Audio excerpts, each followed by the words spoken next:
আজকের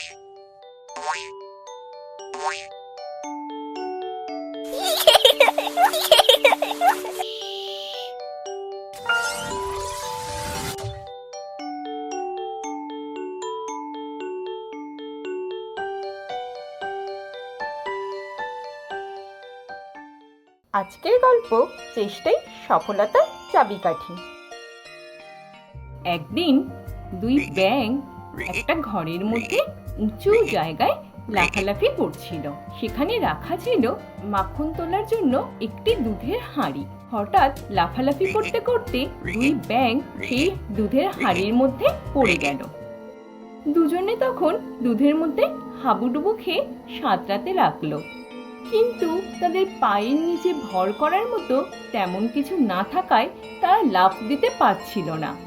ফলে হাঁড়ির বাইরে বেরিয়ে আসার সব রকম চেষ্টা তাদের বিফল হলো। অনেকক্ষণ সাঁতার কাটার পর তারা দুজনে হাঁপিয়ে উঠল। একজন ব্যাঙ বলল, আমি ভাই খুব ক্লান্ত, আর সাঁতরাতে পারছি না, আমি বসে পড়ছি। এই বলে সে বসে পড়ল আর দুধের নিচে ডুবে মারা গেল। অন্য ব্যাঙ বলল, আমি বাপু থামবো না, শেষ পর্যন্ত সাঁতরে যাব। আশা করছি এমন একটা কিছু ঘটবে যার সাহায্যে আমি এখান থেকে বেরিয়ে যেতে পারবো।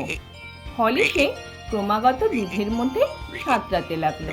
কিছুক্ষণ বাদে ব্যাঙের দাপাদাপিতে দুধের ঘোল একদলা মাখনে পরিণত হলো। তখন ব্যাঙ অনায়াসে সেই মাখনের উপর ভর করে এক লাফে বাইরে বেরিয়ে গেল। তার পরিশ্রম সার্থক হলো।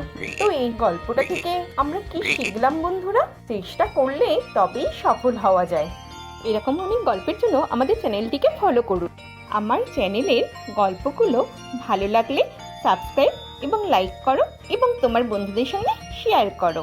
আমার সাথে থাকার জন্য সকল বন্ধুগণকে জানাই অসংখ্য ধন্যবাদ। বাই।